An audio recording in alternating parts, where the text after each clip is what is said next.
हुई। वो कह रहे हैं कि क्यों नहीं हुई सरकार की तरफ से नियुक्ति, सोशल वेलफेयर डिपार्टमेंट ने नियुक्त किया था उन्हें। देखिए, एलजी कार्यालय लगातार झूठ बोल रहा है। ऐसा होना नहीं चाहिए, मगर ये बड़ा दुर्भाग्यपूर्ण है। एलजी विभाग से बार बार झूठ मीडिया के अंदर प्लांट किया जा रहा है, इसलिए एलजी साहब खुद अपने नाम से नहीं कर रहे हैं, वरना वो अब तक अपने नाम से चिट्ठी दे दिए होते। मगर उनको मालूम है कि वो अपने नाम से लिखेंगे तो उनके ऊपर कानूनी कार्रवाई के लिए हम लिखेंगे, इसलिए एलजी साहब पीछे छिप के वार कर रहे हैं।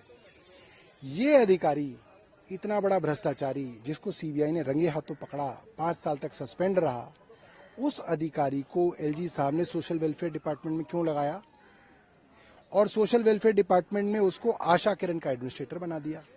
मैं चुनौती दे रहा हूं एलजी साहब को।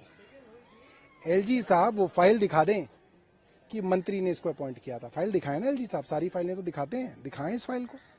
और दूसरी चुनौती एलजी साहब को दे रहा हूं, आपके ही किसी चैनल पे बाइट दे दें या अपना बयान जो है जारी कर दें कि सभी विभागों के अंदर जो नियुक्तियां होंगी वो मंत्री करेंगे।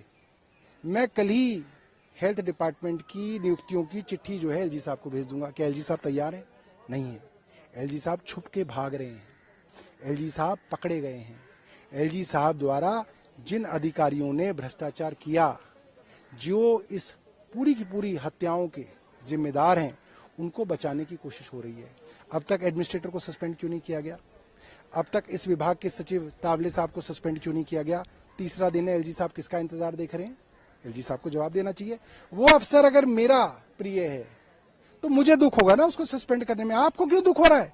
इसका मतलब वो अफसर आपके प्रिय हैं, आपके करीबी हैं, इसलिए आप कार्रवाई नहीं कर रहे। आपकी विधानसभा ताकत है, इस पे क्या कार्रवाई होगी? देखिए, समिति ने वहां पे कई लोगों के बयान वीडियो पे रिकॉर्ड किए हैं और जहां तक मुझे पता चला है, उन बयानों में जो वहां के एडमिनिस्ट्रेटर हैं उनके विषय में कई लोगों ने बोला है। वहां के ऑफिशियल्स ने भी उनके विषय में बोला है कि यहाँ पे बड़े लेवल पे भ्रष्टाचार चल रहा था और कमेटी अपनी सिफारिश देगी।